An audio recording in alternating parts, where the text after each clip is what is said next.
Hello guys, welcome back to this channel और welcome back to this series. आज हम एक और वीडियो लेके आए हैं डेटा साइंस के ऊपर और आज हम बात करेंगे कैटेगरिकल डेटा के बारे में। ठीक है। तो स्वागत है आप सभी के सीरीज के एक और वीडियो में। ठीक है। अभी यहाँ से सीधा हम जंप करते हैं कि जो जो लोग नए हैं पहले तो पुरानी वीडियो चेक करना, हमने क्या क्या कवर कर लिया है। हमने क्लीनिंग कवर कर लिया है, हमने बेसिक ट्रांसफॉर्मेशन चेक की, पिछली बार आउटलायर्स रिमूवल चेक किए। ठीक है। थोड़ा बहुत हमने स्ट्रिंग फंक्शंस का यूज करना सीखा, थोड़ा बहुत मैनिपुलेशन सीखा अभी तक। ठीक है। तो प्लेलिस्ट को फॉलो करते रहो। ठीक है। और जो लोग इस चीज को कंटिन्यू कर रहे हैं मेरे साथ इस जर्नी पे हैं, तो सॉरी यार, थोड़ा लेट होता है मुझे वीडियोस लाने में। I am trying to get videos every single week but नहीं हो पाता है, तो आई एम रियली सॉरी। तो चलो आगे बढ़ते हैं इस वीडियो में और देखते हैं कि आज हम क्या कवर करेंगे। तो अभी तक हमने जो बातें की थी ना आउटलायर्स के बारे में, वो था न्यूमेरिकल डेटा, कंटिन्यूस डेटा के बारे में। कैटेगरिकल डेटा का क्या कॉन्सेप्ट है, जिसको नहीं पता कैटेगरिकल डेटा क्या होता है। ठीक है। कैटेगरीज में डिवाइडेड जो डेटा होता है, फॉर एग्जांपल अगर जेंडर है तो मेल फीमेल। ठीक है। अगर तुम्हारा यस नो वाले कॉन्सेप्ट हो गए, या फिर ओल्ड यंग चाइल्ड वाला कॉन्सेप्ट हो गया। ठीक है। या फिर करेंसीज ही हो गई अलग अलग तरीके की कि इंडियन रुपीज, पाकिस्तानी रुपीज, येन हो गया, उसके बाद तुम्हारा यूएसडी हो गया, अलग कैनेडियन डॉलर्स होते हैं, यूरोज होता है। ठीक है। ये सब अलग अलग कैटेगरीज हैं एक कॉमन नेम के अंदर, राइट। करेंसी नाम हुआ, उसके अंदर अलग अलग कैटेगरी हुई। तो वैसे डेटा टाइप को कैटेगरिकल डेटा कहते हैं। एक और तरीके का डेटा टाइप होता है, बहुत सिमिलर होता है लेकिन ऑर्डर उसमें एक ऑर्डर होता है। ठीक है। तो उसको ऑर्डिनल डेटा कहते हैं। फॉर एग्जाम्पल ग्रेड, किसी भी इंसान यूनिवर्सिटीज में ग्रेड ऑफर होते हैं, वो ऑर्डिनल डेटा के अंदर आते हैं। ए, ए माइनस, बी, बी माइनस, सी, सी माइनस। ठीक है। तो थोड़ा सा डिफरेंस होता है। ठीक है। कैटेगरिकल डेटा और ऑर्डिनल डेटा में डिफरेंस इतना सही है कि कैटेगरिकल डेटा का जो एक एक कैटेगरी होता है ना, एक दूसरे से इंडिपेंडेंट है। ठीक है। उसमें कुछ आपस में लेना देना नहीं है। ठीक है। जो ऑर्डिनल डेटा है वो एक लीनियर चेन में डिपेंडेंट है। ठीक है। कि ए के बाद ए माइनस आएगा, बी के बाद बी माइनस आएगा, एक दूसरे से इंडिपेंडेंट नहीं है बेसिक। समझ रहे हो? तो वैल्यू जो होती है एक डेटा की, उसकी सिग्निफिकेंस जो होती है वो ऐसे डिफाइंड होती है कि ऑर्डिनल डेटा में वो जो ऑर्डर है वो मैटर कर जाता है, जो हमारा सीरीज है वो मैटर कर जाता है। ऐसा कुछ भी मैटर नहीं करता है कैटेगरिकल डेटा में। अभी हम बात करते हैं कि लेबलिंग क्या होती है। ठीक है। तो आगे चलते हैं इस वीडियो में। ठीक है। हम पहले से देखेंगे कि क्या है लेबलिंग और क्यों करनी है हमें लेबलिंग। फिर दो तरीके से लेबलिंग होती होती बहुत तरीके से, मेजरली दो तरीके से करते हैं लोग। एक वन हॉट एनकोडिंग करके होता है और एक लेबल एनकोडिंग करके होता है। ठीक है। अभी ये दोनों भी हम देखेंगे। फिर हम देखेंगे थोड़ा सा कॉन्सेप्ट जो मल्टी कोलिनियरिटी का है और डमी वेरिएबल ट्रैप क्या होता है, वो भी हम देखेंगे। मल्टी कोलिनियरिटी देखो अभी यहाँ से स्टार्ट हो रहा है, ये थोड़ा मैथमेटिकल है। मैं इसे बिल्कुल नॉन मैथमेटिकल टर्म्स में समझाने की कोशिश करूंगा तुम्हें। ठीक है। लेकिन बहुत इंपॉर्टेंट कॉन्सेप्ट है। अगर जब तुम आगे जाओगे, जब लीनियर एल्गोरिथम लगाना स्टार्ट करोगे ना, तो ये बहुत इंपॉर्टेंट रहेगा।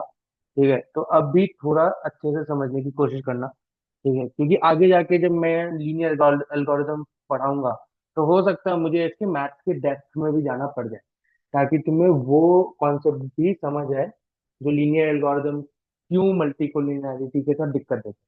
ठीक है। चलो तो आगे चलते हैं कि लेबलिंग होती क्या है। ठीक है। और करनी क्यों है। तो करनी क्यों है का सिंपल कॉन्सेप्ट है। अभी ट्रू फॉल्स यस नो, ये सारे जो चीजें ना, वर्ड्स हैं, कैरेक्टर्स हैं। अभी कैरेक्टर्स को नहीं डाल सकते एज ए इनपुट एल्गोरिदम में, एल्गोरिदम नहीं सपोर्ट करता। Algorithm is design for numbers only. ठीक है। तो अब एल्गोरिदम चलाने ही है आगे जाके। ठीक है। मॉडल बनाना है या फिर ईडीए करना, exploratory data analysis, univariate analysis, bivariate analysis, multivariate analysis, या डायमेंशनैलिटी रिडक्शन करने हैं, ये सब कुछ भी करना है तो उसके लिए अपने को एल्गोरिदम तो चलाना ही है। तो हमें अपने डेटा को उस तरीके से बनाना पड़ेगा कि एल्गोरिदम उसे सपोर्ट कर सके। यहाँ पे कैटेगरिकल डेटा डेटा दिखा रखा है कि बाइनरी कैटेगरी क्या होती है, यस नो ट्रू फॉल्स। यहाँ पे मल्टी कैटेगरिकल डेटा क्या होता है कि मेल फीमेल अदर, ठीक है, अदर जेंडर भी आ गए अब तो, है ना। पहले भी थे, प्लीज कैंसिल मत करना मुझे, ठीक है। बट अभी काफी प्रोमिनेंट हो गया है सोशल मीडिया पे कि उन जेंडर का भी प्रेजेंस रहता है, ठीक है। तो ये हमारा बाइनरी और मल्टाई का कॉन्सेप्ट है। ये हमने देख लिया कि अब वो इनपुट तो नहीं ले सकता, तो उसको लेबल करना पड़ेगा। लेबलिंग का मतलब क्या है कि मान लो ट्रू को मैंने दे दिया 0 और फॉल्स को मैंने दे दिया 1। मतलब मान लो कि ए, एक फीचर था कि is this a crazy person, ठीक है, एक कॉलम का नाम था ये, ठीक है। उसमें ट्रू और फॉल्स लिखा हुआ था। तो अभी मैं क्या कहूंगा, जहां जहां ट्रू लिखा है ना उसको उसकी जगह 0 लिखना स्टार्ट कर दूंगा, और जहां जहां 1 फॉल्स था ना वहां वहां 1 लिखना स्टार्ट कर दूंगा, ठीक है। वैसे तो कायदे से ये उल्टा होगा, ठीक है। ये स्लाइड्स में मेरी थोड़ी गलती है, क्योंकि कोई भी एल्गोरिदम जब इस चीज को सॉर्ट करेगा ना, तो अल्फाबेटिकल ऑर्डर में सॉर्ट सॉर्ट करेगा और फिर उसको लेबल करेगा। तो फॉल्स को 1 की जगह 0 मिलेगा, और ट्रू को 0 की जगह 1 मिलेगा। सेम नीचे में लिखा हुआ है स्लाइड स्नीकर फॉर्मल, ठीक है। तो फॉर्मल को 0 मिलेगा, स्लाइड्स को 1 मिलेगा, स्नीकर्स को 2 मिलेगा, ठीक है। ये मल्टी कैटेगरीज जो होती है उनके लिए भी है कि मान लो जूतों का एक फीचर था, ठीक है, शूज करके नाम था उसमें। तो उसमें स्लाइड्स, ठीक है, जो क्रॉप के आज कराते हैं ना, वो ऊपर से जो ब्रिज टाइप का होता है वो। उसके बाद स्नीकर्स हो गए, जो जूते होते हैं जो आजकल काफी ट्रेंड में, मेरे को तो बहुत पसंद है देखो, ठीक है।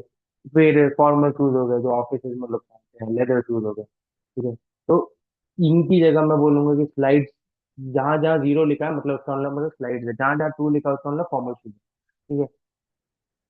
ये जब हम ऐसे लेबल कर देंगे ना, तब कंप्यूटर की अंडरस्टैंडिंग में तभी आएगा। नहीं तो उसको समझेगा नहीं कि हम क्या इनपुट डाल रहे हैं। तो इसलिए लेबलिंग जरूरी है, ठीक है। अब यहाँ से आगे बढ़ते हैं कि वन हॉट एनकोडिंग क्या होता है। ये एक मेथड जो है, ये पैंडास के अंदर है, ठीक है। सीधा सीधा बहुत सिंपल सा मेथड है, बहुत कॉम्प्लिकेटेड कुछ नहीं है, ठीक है। गेट डमीज करके एक ऑप्शन है, ठीक है। उसको क्या करता है, डमी वेरिएबल्स बनाता है, ठीक है। डमी वेरिएबल्स क्या होते हैं, मान लो कि is your height above 180 centimetre, ठीक है। यस और नो का कैटेगरी होगा, राइट। मैंने डमी वेरिएबल बना दिया, ठीक है। तो मान लो कॉलम का नेम था हाइट, और उसके अंदर कैटेगरी था यस और नो, ठीक है। मैंने जब उस पे वन हॉट एनकोडिंग लगाई ना, तो वो दो नए कॉलम बनाएगा। एक होगा हाइट अंडरस्कोर यस, और एक हाइट अंडरस्कोर नो, ठीक है।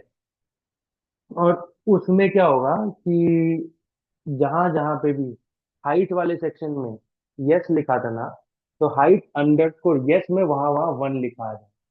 और जहां जहां हाइट वाले कॉलम में नो लिखा था ना, वहां पे हाइट अंडरस्कोर में 1 आ जाएगा। बाकी सारे 0 हो जाएंगे, ठीक है। ये मैं तुम्हें ऐसे, यहाँ पे बॉय वाला कॉन्सेप्ट भी है, ठीक है। ये वाला जो है ना, स्लाइड स्नीकर्स और फॉर्मल वाला जो एक एग्जांपल है, उसमें जब तुम वन हॉट एनकोडिंग लगाओगे तो क्या होगा कि एक सेक्शन बनेगा शूज अंडरस्कोर स्लाइड्स, फिर दूसरा कॉलम बनेगा शूज अंडरस्कोर स्नीकर, तीसरा बनेगा शूज अंडरस्कोर फॉर्म। जहां जहां तुम्हारा स्लाइड्स होगा ना, उसमें शूज वाले कॉलम में, वहां वहां उस डेटा में तुम्हारा शूज अंडरस्कोर स्लाइड में 1 लिखा आएगा। बाकी हर जगह 0 आएगा, चाहे वो फॉर्मल हो, चाहे वो स्नीकर हो, चाहे कुछ हो, ठीक है। सेम चीज शूज अंडरस्कोर स्नीकर में 1 लिखा आएगा, जहां जहां शूज वाले कॉलम में स्नीकर था, बाकी सब 0 हो जाएंगे, ठीक है। तो जितनी कैटेगरीज होंगी वो उतने वेरिएबल्स बनाए, ठीक है। तो ये वन हॉट एनकोडिंग का कॉन्सेप्ट होता है, ठीक है। और यहाँ पे बॉय वाला कॉन्सेप्ट हमने दिखाई दिया, ठीक है। इससे अब हम थोड़ा मूव करते हैं मल्टी कोलिनियरिटी के ऊपर, ठीक है। मल्टी कोलिनियरिटी का मतलब क्या है बताइए, मतलब यार ऐसा समझो कि एक वेरिएबल को तुम दूसरे वेरिएबल्स के तरीके से, मतलब दूसरे वेरिएबल्स के फंक्शन में लिख सकते हो। ठीक है। मान लो कि हम्म, तुम्हारा नेट बजट जो है एक फीचर है। ठीक है। और तुम्हारा एक फीचर है इनकम। ठीक है। एक फीचर है तुम्हारा बोरोइंग। एक फीचर तुम्हारा कुछ तो एक्सपेंडिचर मान लीजिए। ठीक है, इतना ही काम किया। तो तुम्हें समझ आ रहा होगा कि जो तुम्हारा नेट बजट है या जो नेट सेविंग्स का है, ठीक है, वो होगा इनकम माइनस जो भी तुम्हारा बोरोइंग है, माइनस जो भी तुम्हारा एक्सपेंडिचर है, ऑब्वियसली। ठीक है। तो इसका मतलब क्या है कि जो मेरा वो तुम्हारा सेविंग्स या बजट वाला फीचर था ना, इट इज डिपेंडेंट, को लीनियरली डिपेंडेंट। ठीक है। लीनियरली मतलब किसी भी चीज का पावर वन। ठीक है, तो लीनियरली डिपेंडेंट है बाकी फीचर। ठीक है। अभी यही चीज हमने मैथमेटिकली अगर लिखनी होती है तो यहाँ होती है, ऐसे लिखते हैं कि जो भी फीचर जो डिपेंडेंट है इज ए एफ वन, मतलब कोई भी एक और फीचर होगा। ठीक है। उसका इंटू कोई constant, A is a constant, B is a constant. ठीक है। तो कोई constant into feature one plus B into एक और फीचर का। ठीक है। तो बेसिकली एक फीचर को हम बाकी फीचर से प्रेडिक्ट करते हैं। This is what multi collinearity mean. ठीक है, कि अगर मुझे F one F two F three पता है और एबीसी वगैरह पता है, तो कैपिटल एफ ऐसे निकाल सकता हूँ। ठीक है। ये दिक्कत आती है मल्टी कोलिनियरिटी की जब तुम लीनियर फंक्शंस चलाते हो। लीनियर फंक्शंस जो होते हैं ना, लीनियर एल्गोरिथम जो होते हैं वो होते हैं लीनियर, तुम्हारा लीनियर रिग्रेशन हो गया, लॉजिस्टिक रिग्रेशन हो गया। ठीक है। इनमें हम अज्यूम करते हैं कि मल्टी कोलिनियरिटी नहीं है। ठीक है। कोलिनियर फीचर्स नहीं है। ठीक है। हम देखेंगे कि जब कोलिनियर फीचर्स होंगे और एल्गोरिथम चलाना होगा तब भी तो क्या करेंगे। हम बेसिकली क्या करते हैं, हम बोलते हैं कि या कैपिटल, मतलब मान लो कि कैपिटल एफ है, वो F one F two F three में से डिपेंडेंट है। तो मतलब ऐसा है ना कि मैं बोल रहा हूँ इसी को रख लेते हैं, इसका कैपिटल एफ को ही रख लेते हैं। Small F one small F two small F three की इंफॉर्मेशन इसके अंदर ही है ना। तो मैं क्या करता हूँ, तीन चार फीचर को एक साथ क्लब बन करके एक मेजर फीचर बना दूं, और वो बाकी से इंडिपेंडेंट हो। ये हम करेंगे जब हम पीसीए वगैरह करेंगे, this is principal component analysis. ठीक है। उसमें भी यही होता है कि हम इंडिपेंडेंट फीचर्स देखते हैं जो बाकी डिपेंडेंट फीचर्स, कोलिनियर फीचर्स का एक कॉम्बो बना सकते हैं। लेकिन ये आगे की बात है। अभी ये समझो कि मल्टी कोलिनियरिटी का मतलब क्या होता है। ठीक है। आगे चलते हैं कि मल्टी कोलिनियरिटी यहाँ फर्क हो रहा है। उसका सिंपल लॉजिक है भाई, जब तुम वन हॉट एनकोडिंग यूज करते हो ना, तो कॉलम्स बने, column A column B column C column D. ठीक है। वो एक दूसरे से मल्टी कोलिनियरिटी होती है। ठीक है। सिंपल है। क्यों होती है ऐसे समझो कि अगर मान लो कि ऐसे जेंडर मेल फीमेल अदर्स है, एक में मेल पे वन आया, दूसरे वाले में फीमेल पे वन आया, तीसरे में अदर्स पे वन आया। ठीक है। तो ये एक ट्राइंगल जैसे इमेजिन करो कि जहां पे भी मेल जीरो होगा और जहां पे भी फीमेल जीरो होगा, वहां अदर वन ही होना है कंपल्सरीली। ठीक है। सेम चीज है, अगर अदर जीरो है मेल जीरो है तो फीमेल को वन ही होना पड़ेगा। तीन ही तो कैटेगरी थी, अगर दो नहीं है तो तीसरी होगी होगी। ठीक है। तो दिस इज एक दूसरे से डिपेंडेंट नाउ। ठीक है। मैं क्या कह रहा हूँ कि मुझे पता है ना कि जहाँ मेल जीरो होगा फीमेल जीरो होगा, तो अदर वन ही होना है। तो अदर वाला सेक्शन ही उड़ा देता हूँ। ठीक है। या मेल वाला सेक्शन उड़ा लेता हूँ बोल के कि यार अदर जहाँ पे जीरो होगा, जहाँ पे फीमेल वन होगा वहां पे मेल जीरो होगा। ठीक है। वैसे ही इनका सेटअप बन जाएगा कि तीनों में से एक ही वन बन सकते हैं। ठीक है।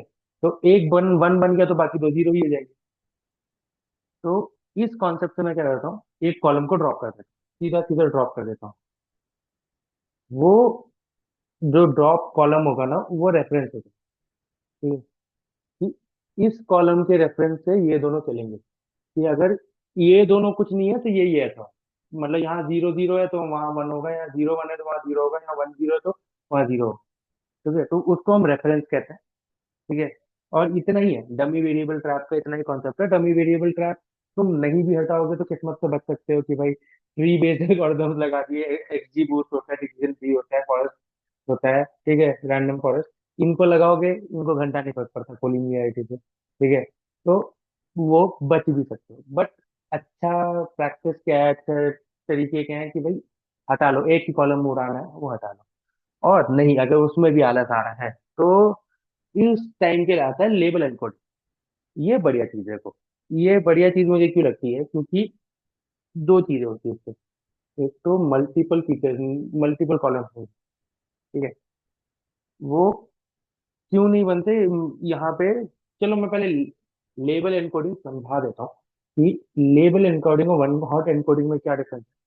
वन हॉट एनकोडिंग में क्या होता है ना, कि जितनी भी कैटेगरीज है उनके लिए अलग अलग कॉलम बना देता है वो, और जो भी कैटेगरी मैच करती है वहां वन लिख देता है। यहाँ पे क्या है ना, लेबल एनकोडिंग में अलग अलग कॉलम नहीं बनते। सिंपली क्या होता है कि वो एक कैटेगरी पकड़ता है, उसको मैच करता है पूरे सीरीज में, पूरी लिस्ट में, जहां जहां वहां मिलता है उसको एक एक सिंगल लेबल दे देता है। ठीक है, फॉर एग्जाम्पल चाइल्ड पकड़ा उसने, ठीक है, चाइल्ड जहां जहां होगा पूरे सीरीज में 0 कर देगा उसको, जहां जहां एडल्ट होगा वहां उस पूरे सीरीज में 1 कर देगा, जहां जहां ओल्ड होगा या फिर रिटायर्ड लिखा होगा उसको 2 कर देगा। सीधा, कुछ नया फीचर नहीं बनता इससे। दो चीजें बहुत अच्छी होती हैं, एक तो में नंबर ऑफ कॉलम सेम रहते हैं, ऐसा नहीं कि 15 नए कॉलम बन जाए। दूसरा जो बहुत अच्छा होता है इसमें, ठीक है, कि भाई ये जो डमी वेरिएबल का ट्रैप है ना, सीधा गायब, सीधा गायब, सरदर्दी नहीं है। क्योंकि अब ये इंडिपेंडेंट लेवल, ये एक दूसरे से डिपेंडेंट नहीं। ठीक है, और एक ही फीचर के अंदर, राइट। तो ऐसा नहीं है कि मैं एक से दूसरे, एक फीचर को दूसरे फीचर से प्रेडिक्ट कर पा रहा हूँ, कोई नया फीचर ही नहीं बना तो उसमें कोई ट्रैप भी नहीं बना। सिंपल है। ठीक है, मैंने यहाँ पे दिखाया, यहाँ दिखा दिया था शायद, ठीक है, कि हम कैसे वन हॉट एनकोडिंग को लिखते हैं। ठीक है, सीधा सीधा कुछ नहीं है। तुमने डेटा फ्रेम बना रखा है, उसी पे तुम डालो, तो ठीक है, pd.getDemis, उसके अंदर data frame as a data pass करो और कॉलम का नाम पास कर दो। ठीक है, तो वो हो जाता है। ठीक है, यहाँ पे लेबल एनकोडिंग में क्या है, थोड़ा सा लंबा क्या है, 3 लाइन के कोड है। ठीक है, sklearn करके एक लाइब्रेरी होती है, sklearn हम बहुत यूज करेंगे जैसे जैसे आगे चलते जाएंगे। ठीक है, बहुत इंपॉर्टेंट और बहुत बढ़िया लाइब्रेरी है जब मशीन लर्निंग और ईडीए के लिए यूज करते हैं सब। ठीक है, तो EDA basically exploratory data analysis को कहते हैं, मैं हमेशा ईडीए बोलूंगा, तो याद रखना कि इसका मतलब क्या है। ठीक है, sklearn जो है उसके अंदर एक और फीचर होता है प्री प्रोसेसिंग का, बहुत सारे होते हैं।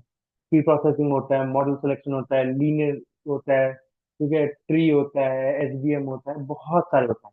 एसक्यूएल के साथ डॉट में बहुत कुछ लिखा दिखेगा तुम्हें आगे आने वाली सीरीज में। ठीक है, तो प्री प्रोसेसिंग के अंदर एक लेबल एनकोडर करके तुम्हारा ऑप्शन मिल जाएगा, L E is to label encoder.